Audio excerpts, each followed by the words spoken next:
Te pones en el mismo libro Fujimori, Chávez, pero ¿por qué ponerlos en el mismo libro y ponerlos como intentos de autocracias? En el caso de Fujimori y en el caso de Chávez, porque eran autoritarios. El caso de Fujimori es da un golpe de Estado contra las otras instituciones que termina siendo exitoso, se queda en el poder durante 8 años más y para quedarse en el poder termina pervirtiendo y corrompiendo las demás instituciones.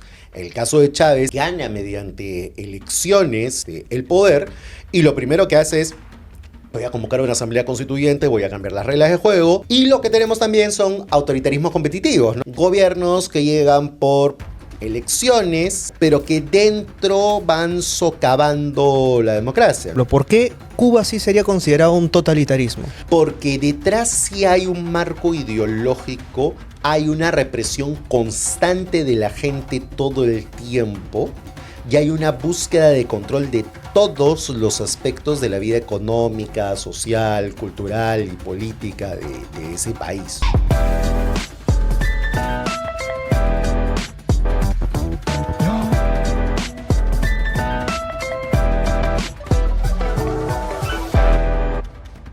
¿Qué pasó con la democracia? ¿Por qué la gente perdió la fe en la democracia? Y parece que volvemos a una tradición autocrática y a estos populismos que parece que le gustan tanto a los latinoamericanos, ese saborcito a dictadura que parece tener la sal y pimienta que tanto nos gusta. Para hablar de la tradición autocrática, está con nosotros José Alejandro Godoy, que ya se convierte también en una tradición dentro del programa. José Alejandro, ¿cómo estás? Bienvenido una vez más al Buen Librero.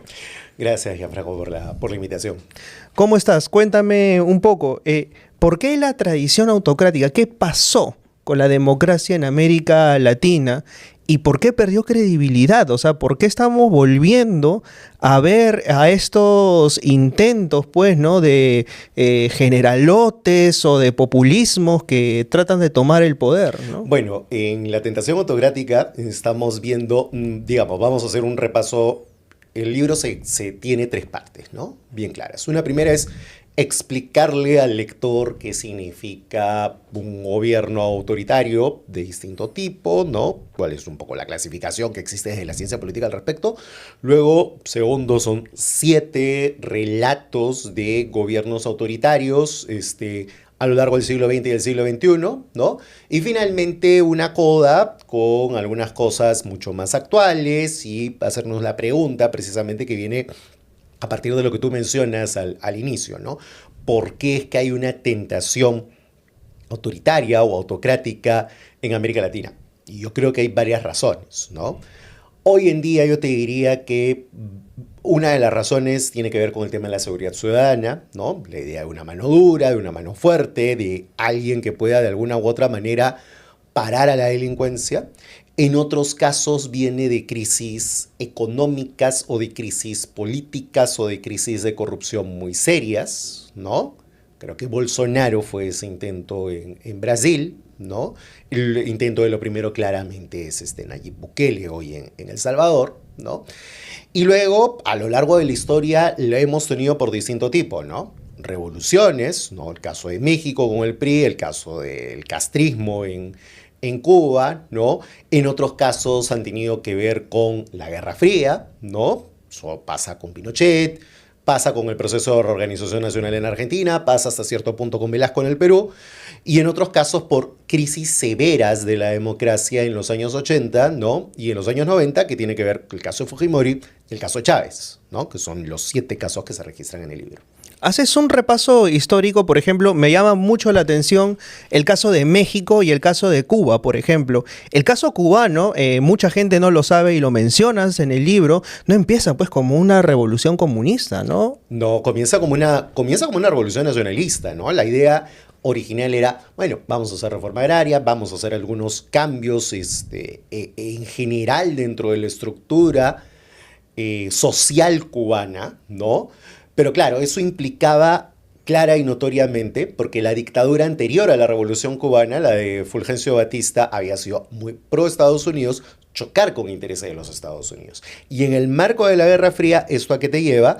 A que Castro muy rápidamente se convierta en marxista-leninista y busque el apoyo de la Unión Soviética no solamente para solventar económicamente al gobierno cubano, cosa que ocurrió, sino también para posicionarse en el tablero de la Guerra Fría, ¿no?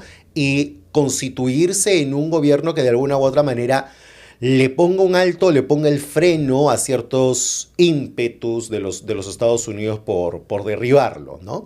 Que de hecho, dicho sea de paso, un tema que está presente a lo largo de todo el libro es precisamente la relación complicada que tiene América Latina con los Estados Unidos. ¿Tú sientes en algún momento que Castro se siente traicionado por la Unión Soviética? Sí, cuando ocurre la crisis de los misiles en 1962, ¿no? A ver, para los lectores que o no habían nacido o no conocen del tema, ¿no? En 1962, la Unión Soviética coloca unos misiles nucleares en Cuba.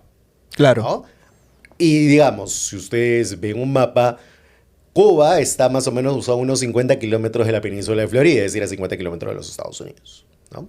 Entonces hay una tensión muy fuerte durante aproximadamente 13 días, ¿no?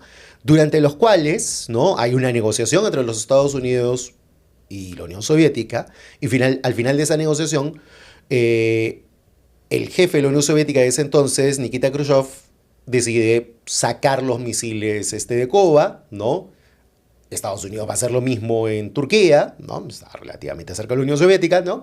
Y Fidel Castro siente que eso es una traición porque él pensaba que eso era un mecanismo de negociación para poder evitar que el gobierno de los Estados Unidos lo pueda derribar. Pero no es para nada el fin de la ruptura de los lazos entre Castro y el comunismo como tal.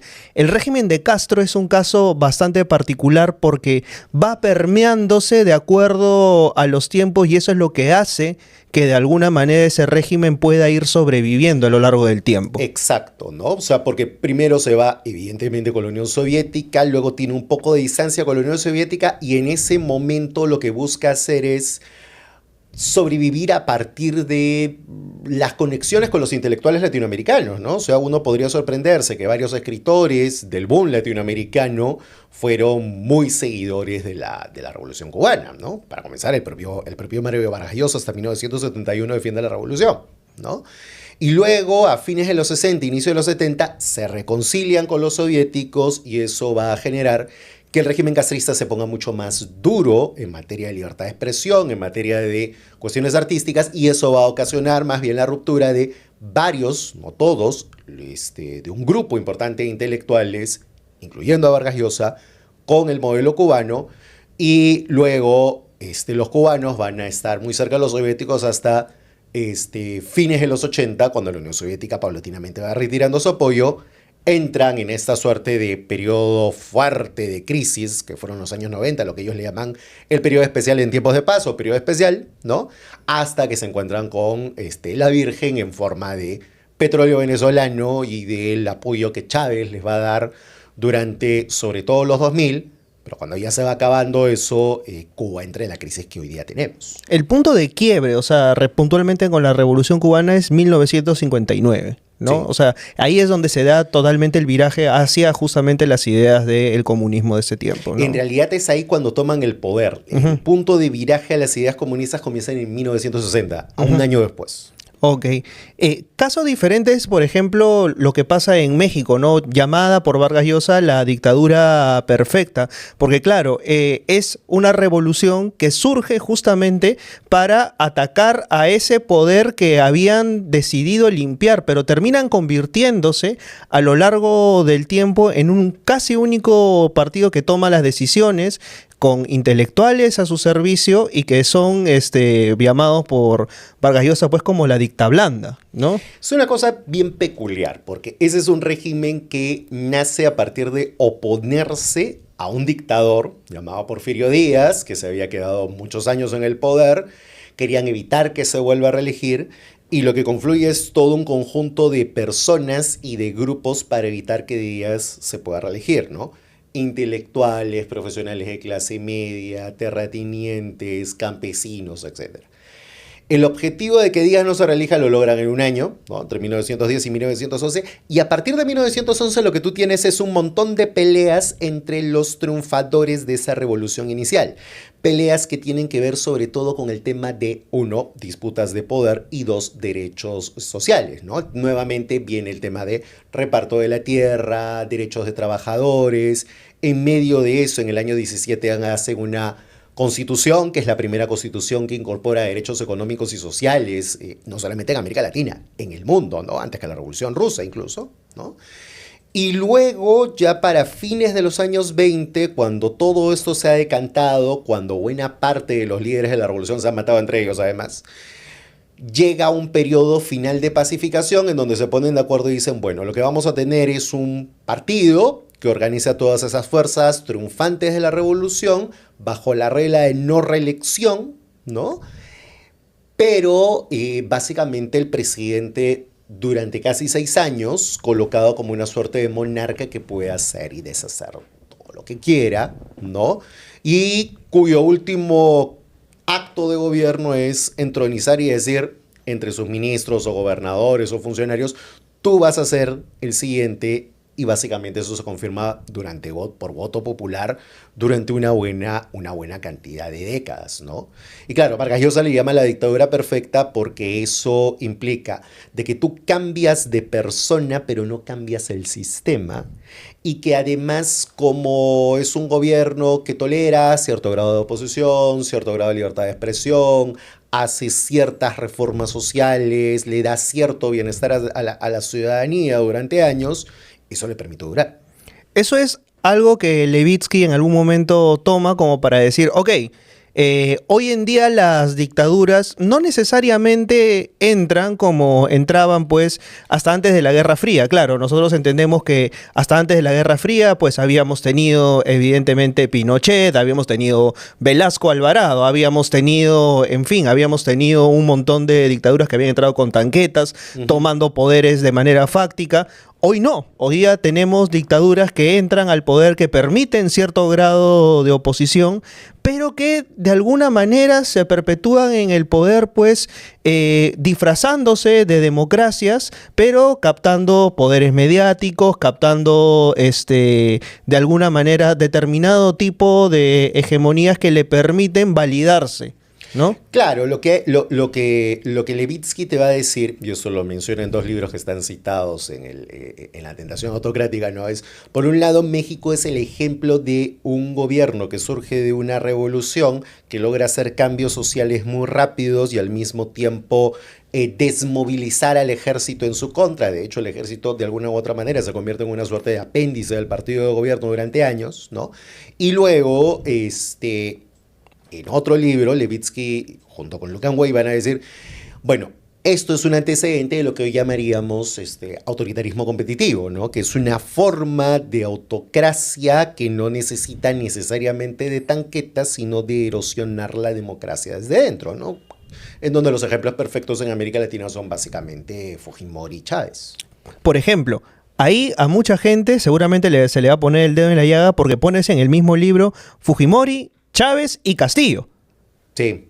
Castillo con intento de golpe fallido, sí, porque al fin y al cabo fue un intento de golpe de Estado fallido.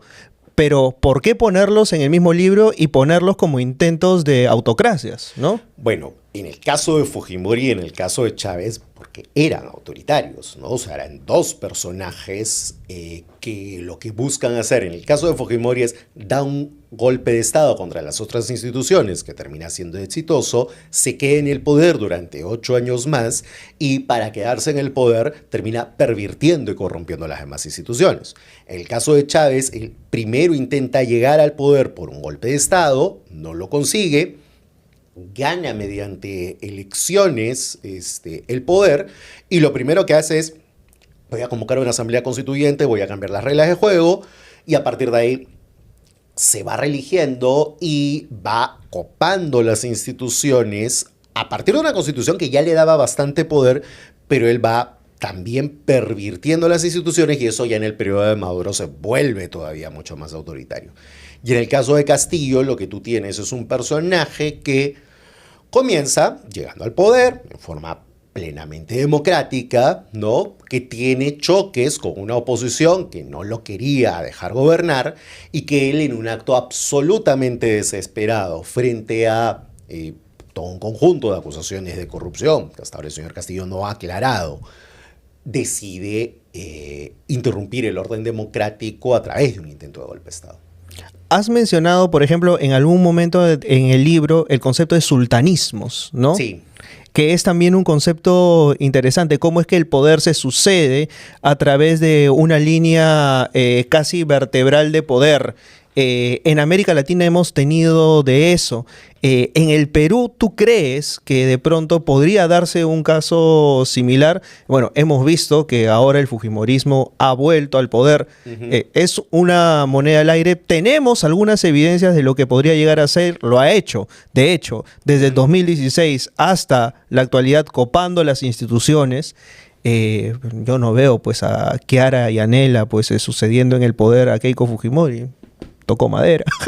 Pero ¿se podría dar un caso similar? A ver, mira, cuando hablamos de sultanismos, para hacer la precisión, normalmente hemos hablado de regímenes que han estado muy ubicados en Centroamérica y en el Caribe, ¿no? Básicamente Trujillo, el de la fiesta del chivo de Vargas Llosa, ¿no? Somoza, ¿no? En Nicaragua, ¿no? Y los Duvalier en Haití, ¿no? Eso es un poco el prototipo de ese régimen en América Latina. En otras partes del mundo, en Asia, también han existido este tipo de regímenes, ¿no? Por ejemplo, Ferdinand Marcos en Filipinas, ¿no? Y ahí viene un poco el tema de la cuestión de la sucesión hereditaria o dinástica, ¿no? En el caso de Somoza, en el caso de Duvalier, hay esa sucesión dinástica. En el caso de Trujillo, no, ¿no? O sea, no directamente, es decir, los hijos de Trujillo no estaban capacitados para poder gobernar y Trujillo sabía perfectamente esto. En algún momento él pone a alguno de sus hermanos como presidentes fantoche, ¿no? Un poco como para guardar ciertas apariencias frente a la comunidad internacional, ¿no? Pero no hay una sucesión dinástica, ¿no? Pero en el caso de Ferdinand Marcos, ¿no? Uno de los hijos de Ferdinand Marcos termina siendo muchos años después presidente electo de Filipinas, ¿no? Y en el caso del Perú, digamos, no podríamos hablar de sultanismo porque la otra característica del sultanismo que es la más fuerte es la idea de que es un gobierno en donde no hay una separación drástica entre lo público y lo privado, ¿no? Okay. En el caso del sultanismo, y si tú te acuerdas de los pasajes de la fiesta del chivo, ¿no? Trujillo podía decidir con quién se casaba alguien, con quién se acostaba él, qué pasaba no solamente con los miembros de la oposición, sino con los de su propio partido, y les podía retirar la confianza en cualquier momento, ¿no? Cosa que no ocurrió durante el periodo de Fujimori en los 90. No llegamos a esos extremos, ¿no? Y probablemente Keiko Fujimori no implante un régimen de ese tipo, pero evidentemente sí hay signos y señales que nos llevan a poner varias alarmas en lo que la señora pueda hacer en materia de instituciones democráticas. Pero, por ejemplo, ¿no crees que ciertas lógicas partidarias aquí en el Perú sí se manejan de esa manera? Por ejemplo, yo veo lo que ha sucedido, por ejemplo, en el partido de Acuña, por ejemplo, César Acuña, no lo veo llegando a una siguiente elección, está completamente deslegitimado. Probablemente sea su hijo, mediante cierta sucesión sultánica, quien tome de repente el poder, ¿no? Lo que pasa es que tú lo que tienes, y eso en general se da mucho en América Latina, es la historia de clanes familiares de alguna u otra manera tomando el poder, ¿no? O sea, en el Perú ya hemos tenido 2 veces padre e hijo presidentes de la República, ¿no? O sea, Mariano Ignacio Prado, en el siglo XIX, primer presidente que se fugó en la historia peruana, y luego Manuel Prado Ugarteche, su hijo, que fue presidente, ¿no? Y antes, Manuel Pardo y Lavalle, ¿no? Primer presidente civil del Perú, y luego José Pardo y Barreda, su hijo en la República Aristocrática, ¿no? Entonces, tienes ejemplos de familias de alguna u otra manera incursionando o metiéndose en política, ¿no? O sea, por ejemplo, Fernando Belaúnde, su hijo, Rafael Belaúnde Aurí, fue candidato presidencial en el 2006, y su nieto, ¿no?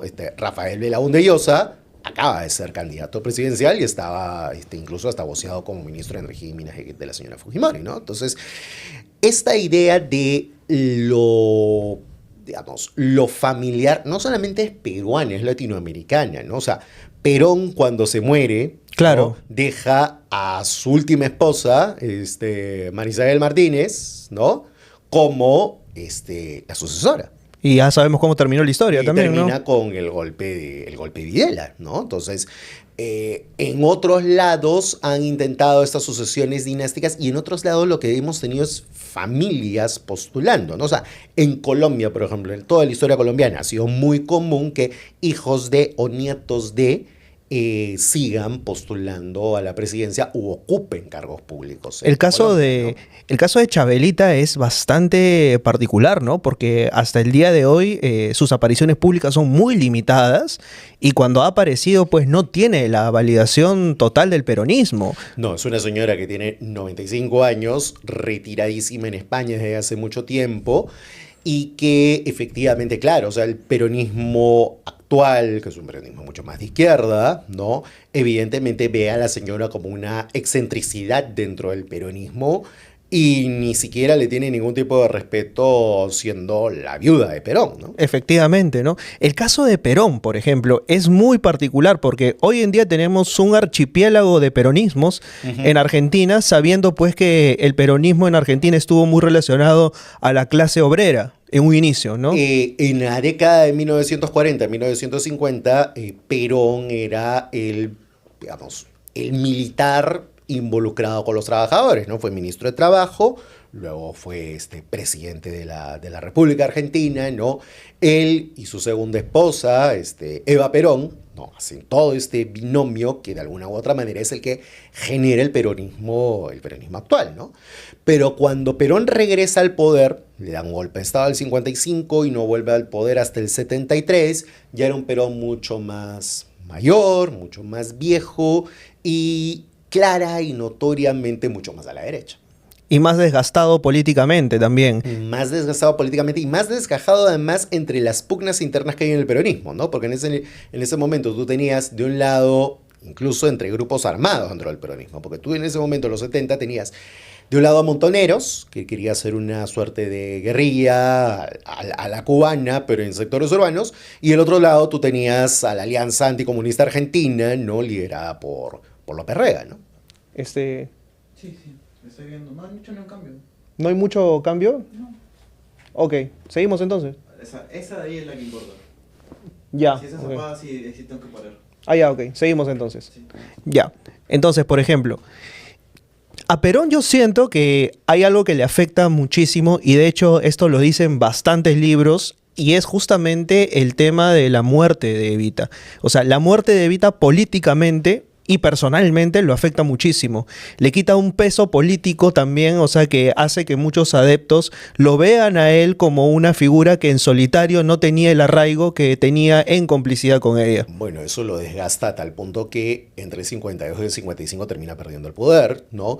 Y cuando regresa, claro, es muy evidente que Isabel Martínez de Perón no es lo mismo que Evita, no tiene el mismo arraigo que Evita, y cuando ella asume la presidencia finalmente a la muerte de su esposo en 1974, el gobierno solamente dura 2 años porque se termina cayendo en medio de estas disputas intestinas dentro del peronismo y finalmente el golpe de los militares.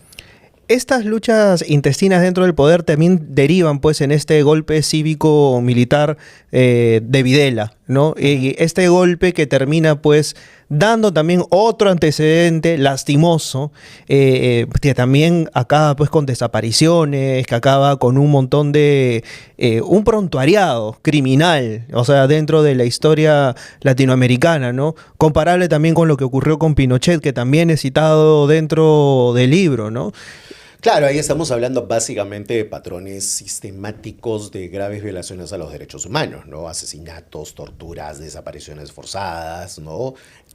Y no solamente de eso, ¿no? Estamos hablando además de una maquinaria transnacional de vulneraciones a los derechos humanos, lo que conocemos como Operación Cóndor, ¿no? En la cual estuvieron involucrados la dictadura militar argentina, la de Pinochet en Chile, pero también la brasileña, la uruguaya, la boliviana, la paraguaya, ¿no? Y en algunos pasajes la de Morales Bermúdez. Algunos dicen, este es el tiempo en el que se puede gestar un segundo Plan Cóndor. ¿Tú lo ves así realmente? Yo no lo veo tan así porque, digamos, a ver, si bien es cierto que hoy en día hay no solamente una democracia en crisis, sino también un orden internacional en crisis, sí hay todavía resortes internacionales que te pueden ayudar a paliar violaciones a los derechos humanos, ¿no? Y además, claro, no todos los gobiernos de derecha en América Latina son similares, ¿no? Hay algunos que son un poco más institucionales, hay otros que no, hay algunos que son más populistas, hay otros que no, hay algunos que son más represivos, otros que no. Entonces, digamos que no hay un alineamiento tan claro como para ir en esa línea. Sí es cierto que todos estos gobiernos que están ganando últimamente, sobre todo en Sudamérica, sí son gobiernos que están más o menos conectados con cuestiones ligadas a, por ejemplo, iglesias evangélicas, una visión mucho más conservadora de la vida, ¿no? Y un fuerte apoyo en los estamentos militares y policiales como ocurría antes, pero sin necesariamente romper el régimen democrático, aunque, y esto es un poco la coda que se alerta al final del libro, podrían sí llegar a deteriorarlo y a llevar a otro tipo de régimen que ya no sea el democrático en varias partes de la región. ¿Qué peso tiene Donald Trump en todo esto? Lo que ocurre con Trump es que lo que él representa es ser un líder no liberal dentro de ciertos márgenes de la democracia. Durante su primer año y medio de gobierno, ir rompiendo ciertas líneas rojas que no se deberían cruzar en materia de derecho internacional, complica el orden internacional y en general hoy los Estados Unidos no tienen como prioridades ni la democracia ni los derechos humanos, cosa que hasta el gobierno de Biden tú tenías más o menos clara como cuestión de política internacional de los Estados Unidos. Entonces ocurre un poco lo que pasa hoy en Venezuela, ¿no? Que tienes un régimen como el de Delcy Rodríguez, ¿no? Que es básicamente el mismo régimen de Chávez y de Maduro, solamente que con un poquito más de liberalización, liberas a algunos presos políticos, das una ley de amnistía, pero en general es exactamente lo mismo porque en este momento la prioridad de política exterior de los Estados Unidos no es la democracia y los derechos humanos, sino es el tema de la riqueza petrolera en el caso de Venezuela.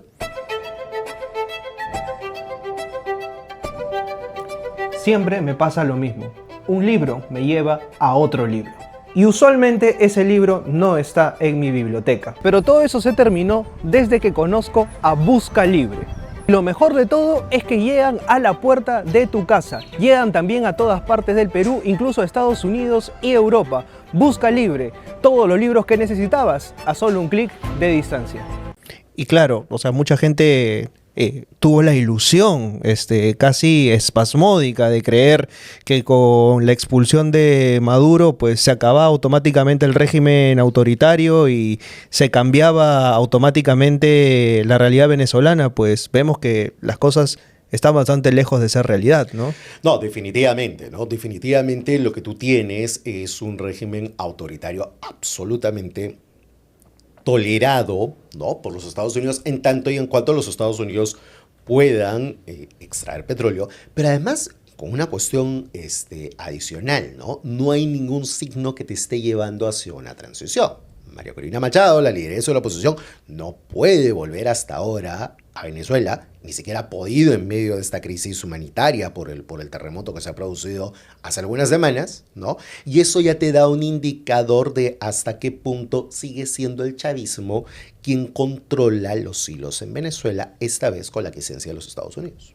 Si nosotros vemos justamente toda esta alineación de todos los países latinoamericanos, esta vuelta a cierta tradición autocrática, porque hay que también hacer la precisión, ¿no?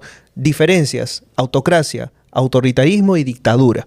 ¿Cuáles serían las diferencias? Digamos, entre autoritarismo y dictadura es básicamente nomenclatura, ¿no? O sea, estamos hablando básicamente de el mismo fenómeno para hablar de nombre, ¿no? O sea, lo que hacemos la diferencia sobre todo es entre autoritarismos, ¿no? Que son, digamos, se parecen mucho a los gobiernos militares del siglo XX, ¿no? Tenemos totalitarismos, ¿no? Que son gobiernos que de alguna u otra manera lo que quieren es controlar toda la vida social de las personas, ¿no? Que tienen una ideología más o menos clara y delimitada, muy parecido a lo que fue el fascismo en Italia y en Alemania, o a lo que fue el Partido Comunista de la Unión Soviética, ¿no? Totalitarismos en América Latina casi no hemos tenido, salvo probablemente el caso de Cuba, ¿no? Que es algo que se discute en el libro, ¿no? Y lo que tenemos también son autoritarismos competitivos, ¿no? Que son estos gobiernos que llegan por elecciones, ¿no? Pero que dentro van socavando la democracia, ¿no? Caso de Fujimori, caso de Chávez, caso actual de Bukele, ¿no? Por ejemplo, en El Salvador, ¿no? Ahí quiero precisar, por ejemplo, ¿por qué Cuba sí sería considerado un totalitarismo? Porque detrás sí hay un marco ideológico, hay una represión constante de la gente todo el tiempo y hay una búsqueda de control de todos los aspectos de la vida económica, social, cultural y política de ese país, ¿no? Entonces, es mucho más que un autoritarismo a secas, ¿no? Es la búsqueda de un control mucho mayor. Por eso es que en Cuba, por ejemplo, existen los comités de defensa de la revolución que están en cada barrio y que de alguna u otra manera buscan controlar toda la vida social. En el programa anterior, por ejemplo, estábamos hablando con Víctor Masi a propósito de la visión de Mariátegui en torno al fascismo. Y yo le preguntaba, ¿no? Nosotros le hacemos realmente un flaquísimo favor a muchas personas de derecha al llamarlo facho, ¿no? O sea, porque el fascista por lo menos tenía una ideología, ¿no? O sea, tenía una visión concreta que estaba basada en la violencia. Sí, basada en la violencia, pero había por lo menos un ideario. O sea, lo que tenemos ahora son autoritarios, conservadores, que tienen algunas características en similitud con el fascismo, pero no son fascistas a secas. De hecho, sí, hay una discusión muy larga sobre si los fenómenos que estamos viendo de extremas derechas son fascismo o no son fascismo, ¿no? Algunos autores dicen que sí, otros autores dicen que no. Yo me inclino porque no lo es propiamente dicho si tú lo comparas con las características del fascismo del siglo XX, no lo es. Lo que tú tienes hoy, yo te diría en general, no solamente en el lado de la derecha, sino también incluso en algunos presidentes que no cruzan la línea de la democracia, son presidentes muy datos al discurso muy ¿Populista? No solamente es el tema del populismo, sino también es al uso mediático, al uso de las redes sociales, al uso de un lenguaje amigo-enemigo, ¿no? Que es propio del populismo, pero que está muy acentuado en estos tiempos, ¿no? En donde tú no reconoces en el otro un adversario, es decir, una persona en la cual tú puedes discrepar, pero luego, mañana más tarde, te puedes tomar una cerveza o puedes concordar en otras cosas, sino que tú lo ves como un enemigo, y al enemigo, en esta lógica, se le destruye. Y eso termina siendo una lógica antidemocrática. Por ejemplo, o sea, yo les ponía el ejemplo a algunas personas, ¿no? No tiene que ver necesariamente con Latinoamérica, pero sí tiene que ver cómo el ejercicio del poder implanta una visión aquí, ¿no? Donald Trump. En otras circunstancias, cualquier mandatario del mundo se hubiese quedado callado al decir, he hablado con el presidente de la FIFA para que negocie la suspensión de una tarjeta roja, pero Donald Trump dice, yo lo llamé. No dice, he negociado directamente, dice, yo lo llamé, no me importa el resultado. Pero claro, él quiere demostrarle al mundo en un ejercicio patriótico que él intervino por su país para mediar la supuesta eliminación de una tarjeta roja en un contexto como una Copa Mundial de fútbol, ¿no? Carlos Granés decía que hay mucho de performático en muchos de los líderes actuales a nivel global y a nivel latinoamericano, ¿no? Esta idea de yo tengo que performar para mi base, para mi tribuna, y de alguna u otra manera yo tengo que demostrar que soy el hombre fuerte, porque además estamos hablando de liderazgos normalmente masculinos. Entonces, Granés dice, líderes como Trump, como Milei, como Bukele, pero también hasta cierto punto como Petro en Colombia, tienen esta idea o esta noción de yo tengo que hablar todo el tiempo, yo tengo que pronunciarme todo el tiempo, sobre todo, y yo tengo que de alguna u otra manera performar y hasta cierto punto fanfarronear un poco más de la cuenta respecto de lo que yo soy, de lo que yo puedo hacer, de lo que yo puedo tener y del poder que tengo, porque eso de alguna u otra forma me legitima frente a mi público. ¿No? No necesariamente frente al resto de la sociedad, pero frente a mi público sí, ¿no? Hay la idea de yo necesito mantener un cierto caudal político y ese caudal político me lo da un sector de la sociedad, cosa que eso me permita volver al poder o me permita tener un sucesor que luego pueda quedarse en el poder.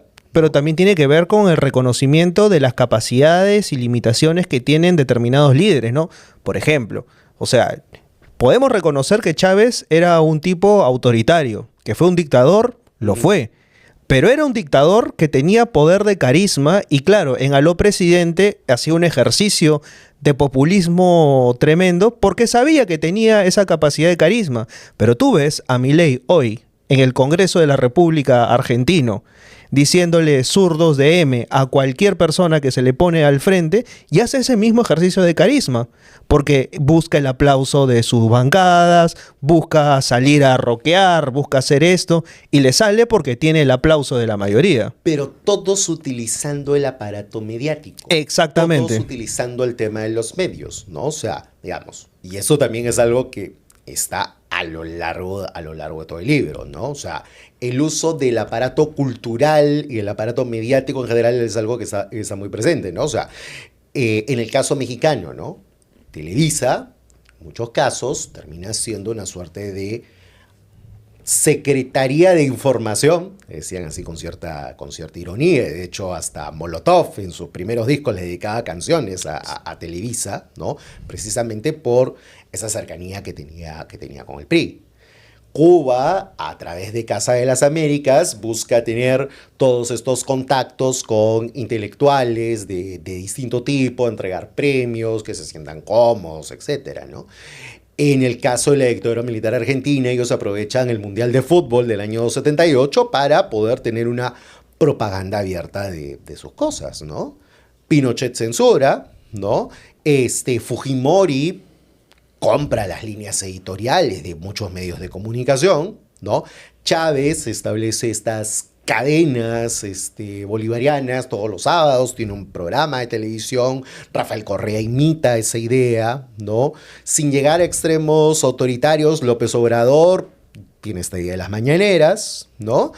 Y otros van por el lado de por dónde surgen, ¿no? O sea, Milei, por ejemplo, es alguien que llega al poder porque había sido panelista de programas de cable en Argentina y luego hace estos mítines tipo concierto de rock, en donde toca la guitarra, pero también manda sus mensajes libertarios, ¿no? Y Bukele en X o Twitter se pone King Philosopher, ¿no? O sea, rey filósofo, ¿no? Que es una cuestión bien parecida al rey filósofo de Platón, y el rey filósofo de Platón no es un gobernante democrático, ¿no? Y bueno, vemos ahora del Espriella con un discurso bastante parecido al de Bukele, ¿no? Sí. O sea, es calco y copia prácticamente. Y Noboa en Ecuador con un discurso muy parecido al de Bukele también. ¿Qué esperar con Del Espriella en Colombia? Ya, eso es una gran interrogante porque, claro, el gran problema con todos estos personas que han tratado de parecerse a Bukele o imitar a Bukele es que o no han ganado elecciones, mira cuánto candidato se ha querido parecer a Bukele en la elección peruana y ninguno lo logró, caso Carlos Álvarez, caso José Williams para comenzar, ¿no? Pero en el caso de candidatos que sí ganan con banderas de ese tipo, les resulta mucho más complicado implementarlas, porque la situación de El Salvador no es la misma de otros lados, tanto en términos de tamaño como en términos de tipo de delincuencia, ¿no? Entonces, a Noboa en Ecuador, por ejemplo, se le complica la vida porque no puede controlar a la delincuencia y el problema se les está yendo absolutamente de las manos, ¿no? Del Espriella quiere un poco hacer eso, o sea, tan es así que dice, voy a asumir el mando no en la plaza de Bolívar, sino lo voy a hacer en un cuartel militar, ¿no? Porque es la idea de yo quiero ser un hombre fuerte que combate desde el primer día a la delincuencia. Pero claro, Del PRI olvida que Colombia tiene una larga y longeva tradición de violencia muy fuerte y que eso no solamente tiene una raíz delincuencial, sino que tiene también una raíz política y que el lenguaje inflamado que él utiliza puede terminar convirtiéndose también en el abono para un tipo de violencia mucho mayor.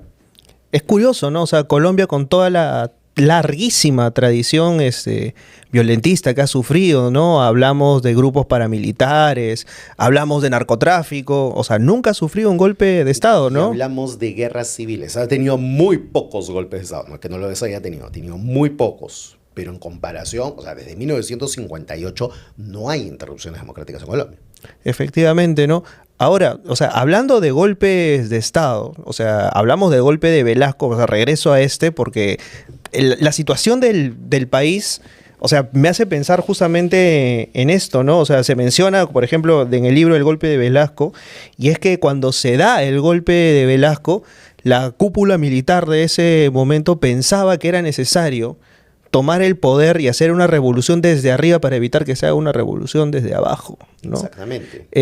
Y claro, o sea, el Perú siempre necesita revoluciones desde abajo, o sea, y sobre todo en este momento en el que vemos, yo discrepo mucho, José Alejandro, cuando la gente dice el Perú está partido. Siempre estuvo partido, o sea, desde la fundación de la República estuvo partido. Y creo que hay gran parte de peruanos que no se sienten identificados con quienes los representan. Y hay gran parte de derechos que no se ven representados por el poder central.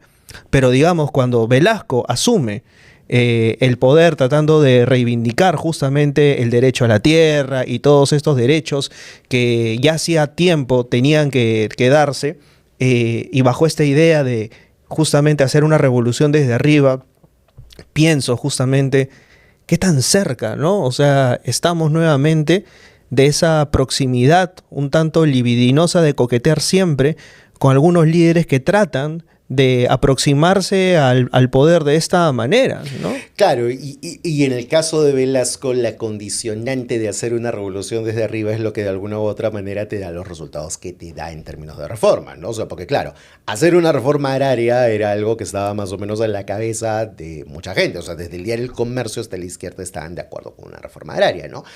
Habían discrepancias obviamente en cómo hacerla, de qué manera, a quién afectaba, así y todo lo demás, ¿no? Pero claro, cuando tú haces la reforma agraria, socialmente fue pues un hecho absolutamente relevante, ¿no? O sea, te quiebra la oligarquía, te quiebra al bando terrateniente, te quiebra sobre todo a los amonales en la sierra, ¿no?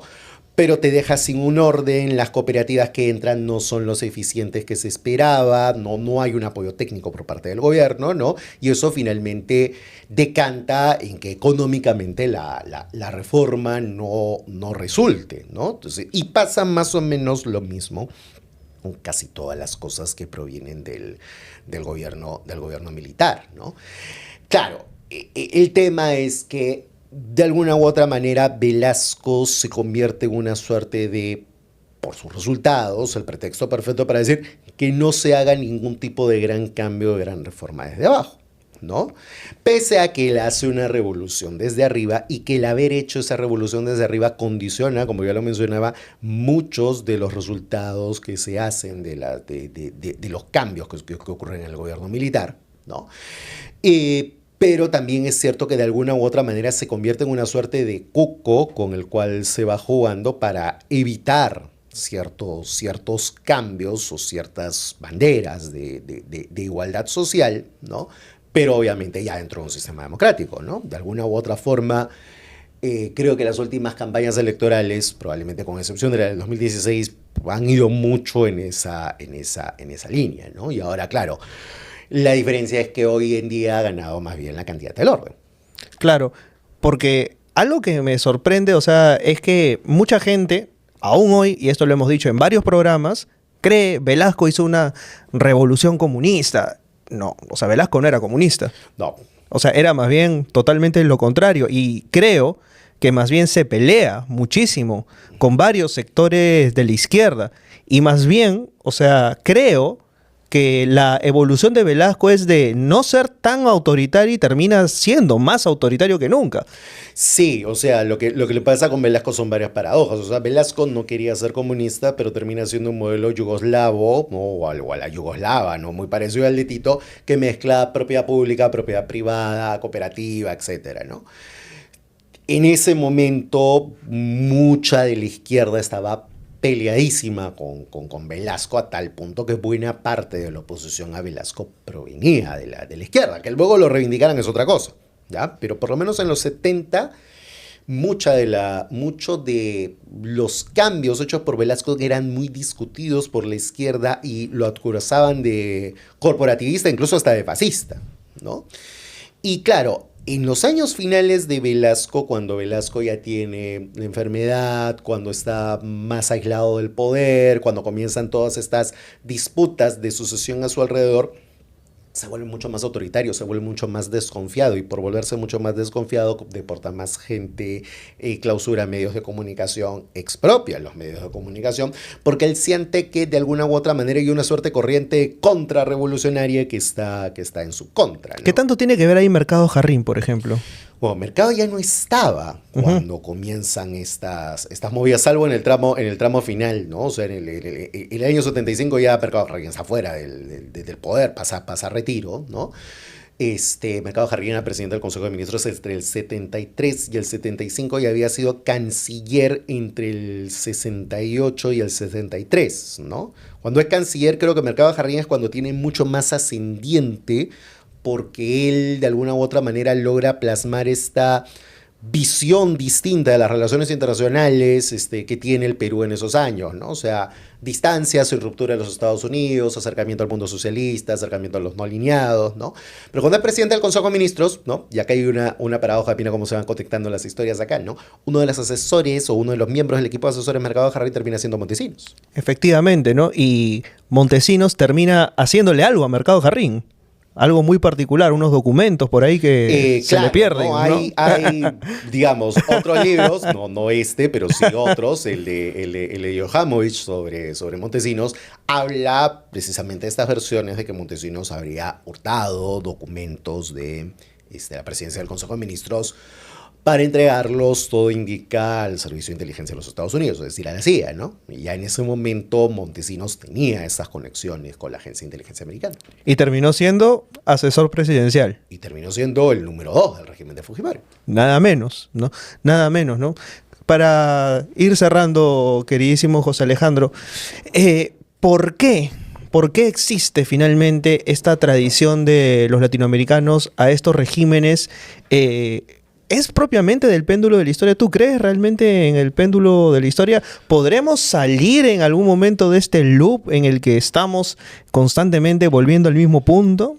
Yo que te diría que lo que hay es básicamente que la inestabilidad en general es la norma en la mayor parte de la región, ¿no? O sea, hay esta suerte de péndulo entre gobiernos autoritarios y gobiernos democráticos, ¿no? En varios países, no en todos, ¿no? Hay países que tienen una tradición democrática mucho más consolidada, ¿no? Caso de Costa Rica, caso de Uruguay, ¿no? Incluso Chile, habiendo tenido los 17 años de dictadura de Pinochet que se narran en el libro, tiene una tradición mucho más institucional, y hay países que están mucho más en el péndulo. Nosotros somos de los que estamos más en el péndulo entre autoritarismo, democracia, normalmente, ¿no? Antes de cerrar, o sea, tú mencionas en algún momento que que Allende pudo evitar el golpe de Pinochet. Sí, porque Allende busca generar las condiciones para un plebiscito sobre su continuidad, pero ya para ese momento las relaciones con el resto de la clase política estaban rotas, ¿no? O sea, por un lado la democracia cristiana, que era la fuerza de oposición que tenía que darle respaldo para eso, no se lo da, y por el otro lado, dentro del la propia alianza que sostiene Allende, la Unidad Popular, también hay discrepancias, y eso cancela esa posibilidad, y al estar esa posibilidad entrampada, al mismo tiempo, en paralelo, la cuenta regresiva hacia el golpe se está dando. Ok. Bueno, eso ha sido todo por hoy, querido José Alejandro. Quiero agradecerte una vez más. Presentas este libro, bueno, esta entrevista sale el siguiente jueves, es decir, el jueves 16, pero se presenta hoy en Librería Sur y va a estar presentándose el 3 de agosto en la Feria Internacional del Libro de Lima. siempre voy a gozar muchísimo de este tipo de libros, que hablen a propósito de tentaciones autocráticas, sobre todo para pensar la historia de los regímenes que hemos tenido, no solo en el Perú, sino en América Latina, y que peligrosamente siempre encuentran algo en común, y es que todas nuestras regiones han tenido siempre monstruos, y los monstruos siempre asustan porque se parecen entre ellos. Gracias, estimado José Alejandro. No, gracias a ti. Y con nosotros será hasta el próximo jueves. Ya saben, visiten la Buen Librero Network. Todas las semanas hay contenido. Los lunes, Insomnio a las 10 de la noche, Podcast Librero. Todos los jueves a las 6 de la tarde, Contratapa. Los viernes a las 4 de la tarde y Sacúdete sin culpa. Los miércoles y los viernes de 11 a 12 de la mañana. Nos estamos viendo. Chau, chau.